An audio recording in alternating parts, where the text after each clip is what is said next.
సముద్రం మధ్యలో ఒక చిన్నగా అందమైన ద్వీపం ఉండేది. అక్కడ ఓ గిరిజన తెగ నివసించేది. ఆ తెగలో జన్మించినది మన సముద్రపు యువరాణి మోనా. మోనా రోజు సముద్ర తీరానికి వెళ్ళి ఒక ప్రత్యేకమైన స్నేహితుడిని కలిసేది.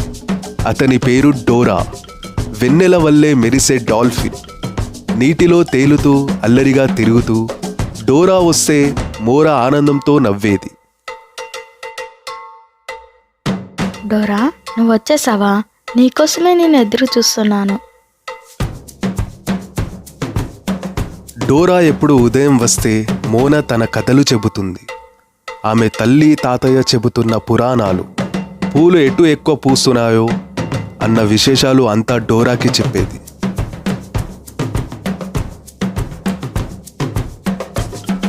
మోనా, నువ్వు మళ్ళీ అల్లరి చేస్తావు కదా. నువ్వు ఉన్నప్పుడు సముద్రం కూడా నవ్వినట్లు ఉంటుంది.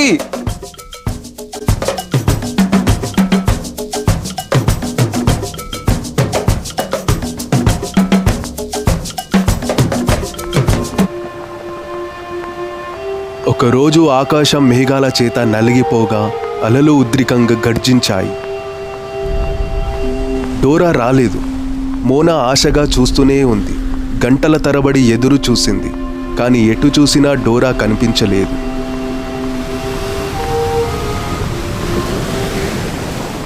డోరా, నువ్వు ఇంకా రాలేదే. ఇంత ఆలస్యం ఎప్పుడు చెయ్యలేదు.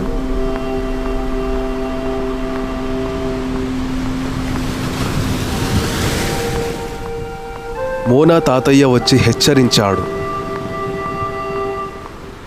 మోనా, సముద్రం చాలా కోపంగా ఉంది తల్లి, లోపలికి రా. కానీ తాతయ్య, డోరా నా స్నేహితుడు. తను ఎక్కడో కష్టంలో ఉన్నాడేమో.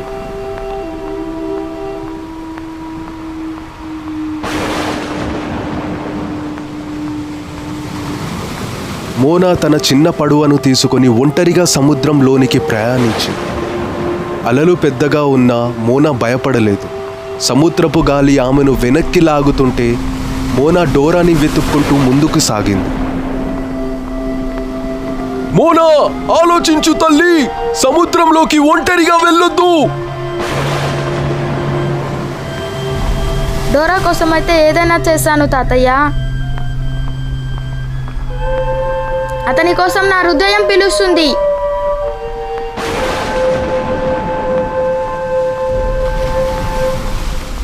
కొంత దూరంలో ఒక మత్స్యకార వలలో చిక్కుకొని తిప్పలు పడుతూ డోరా కనిపించాడు.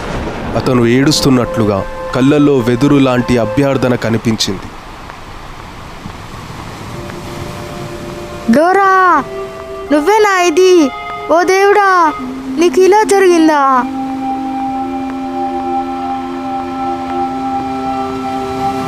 డోరా, భయపడకు, నేను నీకు సహాయం చేస్తాను.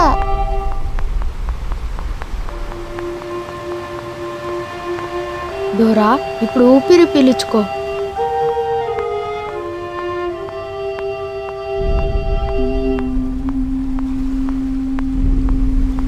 ఇప్పుడు నువ్వు సురక్షితంగా ఉన్నావు.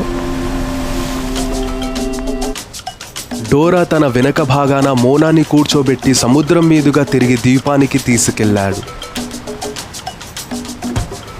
డోరా, నువ్వు నా నిజమైన స్నేహితుడివి. మన బంధం ఎప్పటికీ విడదీయలేనిది.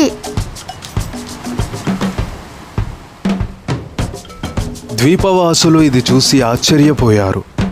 చిన్న అమ్మాయి ఒక్కరే సముద్రంలోకి వెళ్ళి ఓ జీవాన్ని కాపాడడం ఎంత ధైర్యం!